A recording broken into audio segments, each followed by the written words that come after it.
Last time Bagdwar गएका मन्दिरमा आइपुगेका छौँ हजुरको Let's go. ल हाम्रो प्रवेश स्टार्ट भयो यहाँबाट सबैजनासँग पूजाको सामग्री हामी मुख्य द्वारमा आइपुगिसकेका छौँ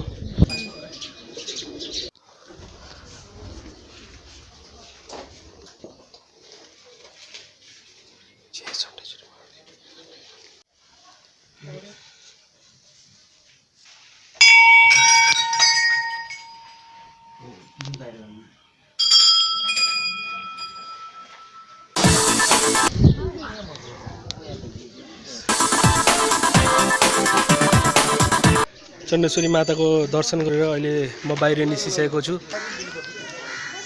र यहाँ आएपछि सबैजनाको मनोकामना चाहिँ पुरा हुन्छ त्यो मान्यता छ र मनले मानेपछि जे कुरा पनि हुन्छ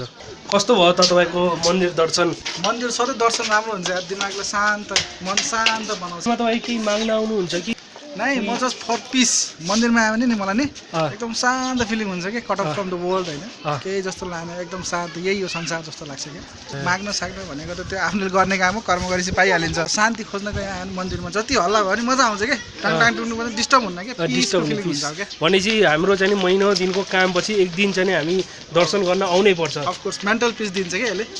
मन शान्त भएपछि सबै शान्त रह्यो नि त सन्तोषम परम सुखम भनेको मन्दिरबाटै आउँछ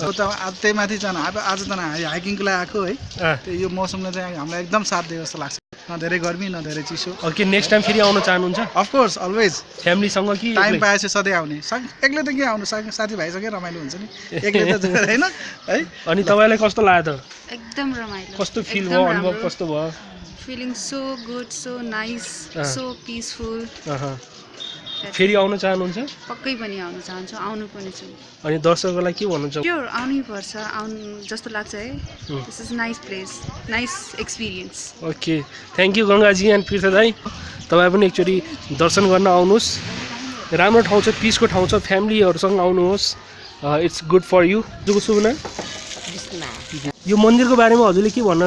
चाहनुहुन्छ ल्याइने हुन्छ कुखुरा काट्न ल्याइने हुन्छ पूजा गर्नुपर्छ जुन बार आइने हुन्छ हजुर माघे सङ्क्रान्ति फाउ पूर्णिमा बुढा जयन्तीको दिनमा चाहिँ यहाँ पकासका केही काट्दैन हजुर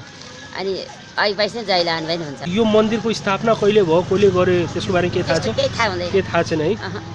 यहाँ आएपछि चाहिँ सबैको मनोकामनाहरू पुरा हुन्छ पुरा हुन्छ यहाँ चाहिँ आउनुभयो भने आइरहेको छ मान्छे धेरै चाहिँ यहाँ पिकनिक चाहिँ शनिबार आउँछ पूजा चाहिँ आइतबार हो यहाँ ए आइतबार हो